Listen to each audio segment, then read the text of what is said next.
Russia-Ukraine war wouldn't have happened, probably the world wouldn't have spent 3.7% more on military expenses in the last 1 year. Yes, compared to 2022, 2023 defense budgets are 3.7% more around the world. US is spending more because... Hello everybody, after the recent disastrous accident in Odisha, there were a lot of debates around why Indian government is spending so much money on laying out new tracks. 2.4 lakh crores of money was allocated for capital expansion projects within railways. Now the question what was asked is right. Why not first improve the safety of existing projects itself, existing railway tracks? Similarly, in the US, long-term debate is about why is the government spending so much money on fighter jets F-35 instead of why can't they waive off the loans of up to 2 million students and families, less than $10,000 loans. And if government can waive off these loans, these 2 million people will go from looking at a negative cash balance in their bank accounts to a positive cash balance, being wealthy. Now this is real difference. So there is always a debate around what the government is doing in terms of negative side and also a positive side. And as a student of business, you need to understand both sides of the coin, because the media will only emphasize on one point or one side of the story which goes well with their narrative. And understanding both these sides will help you realize why either the government, individual or an organization favors towards one direction. And this essentially in business is called as understanding the opportunity cost. Let's start with understanding the opportunity cost in this video. Take 10,000 rupees. If you have 10,000 rupees and you have two options to invest, let's say in a fixed deposit which gives you 7.5% return, or the other option is investing in a stock which potentially will give you up to 12.5% return. If you choose to invest in fixed deposit, your opportunity cost of not investing in the stock market is 5%. That is 12.5% minus 7.5%. Now you can say that, hey, my opportunity cost of not going to stock market is 5%, so I'll rather go to stock market. But you don't decide things that way, because the inherent risk between these two options is very different. So when you want to compute opportunity cost, you want to make sure that both the options are fundamentally the same. The risk profile is the same. And that is where the whole debate around should India, US, China, should they spend as much money in terms of defense budgets, military expenditure, versus spending on infrastructure, healthcare projects, education. This entire debate revolves around the risk profile of the options. Instead of spending money on defense, can they spend money on infrastructure? Now, people believe the risk individually is very different on how you look at it. A few folks will say, hey, the risk of not investing in defense is very high, while a few will say the risk of not investing in the infrastructure, education is very high. Now, where do you stand? And again, going back, as a business student, it's important to understand the facts and do an economic analysis so that we understand what is the right way to do.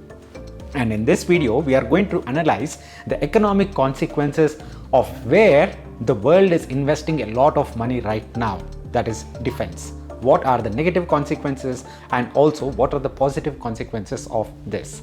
Now, why do these countries spend so much of money on their defenses? Well, the economists, the governments, the politicians, everybody knows probably there is a better way to spend that money. But one of the primary human emotions that we can't really control is fear. Yes, if Russia-Ukraine war wouldn't have happened, probably the world wouldn't have spent 3.7% more on military expenses in the last 1 year. Yes, compared to 2022, 2023 defense budgets are 3.7% more around the world. US is spending more because China is spending as well. And India has to spend because it has noisy neighbors. And if China is basically shoring up its defenses on the border, then India has no option but to also upgrade its equipment and also upgrade the entire infrastructure around the border. Now, fear is one of the real reasons. Will it actually translate into a physical war or a digital war? Nobody knows, but fear drives these decisions. The second one is about greed. Greed is also a very interesting factor over here, because when you think about how politicians make decisions, if a particular money spent on a public welfare scheme or an education or a social activity, healthcare initiative, if these things fail, then they are answerable to the entire society. They might not even get that vote in the next election.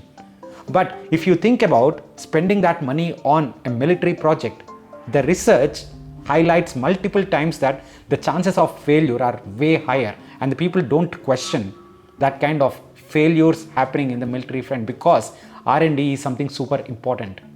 And also, by the way, this still provides jobs.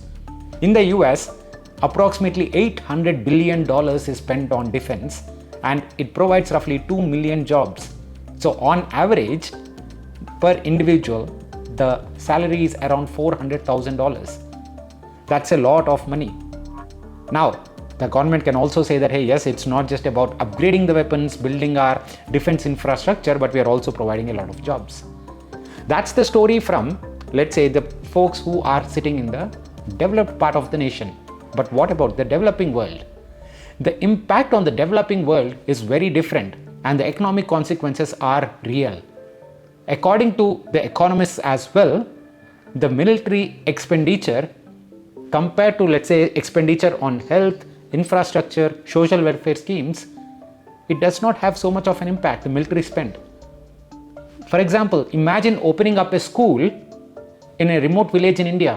What kind of upliftment it can bring to that entire village? Laying out a road to a remote village.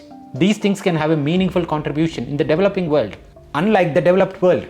For example, you don't need to start a school in any village in US or lay out a road, because this part of the development activities are already complete. So the productivity, the opportunity cost, as we discussed, is way higher for military spend in the developing world, such as India. And US, China, these countries do not care as much.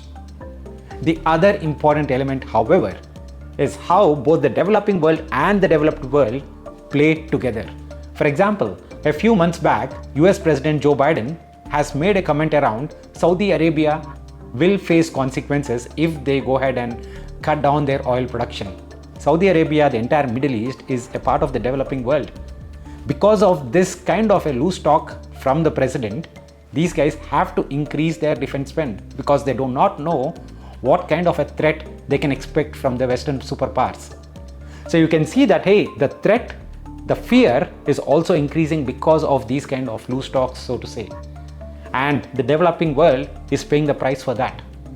So whether it is the developing world, whether it is the developed world, the economic consequences are real, but the opportunity cost, so to say, is way higher in the developing world.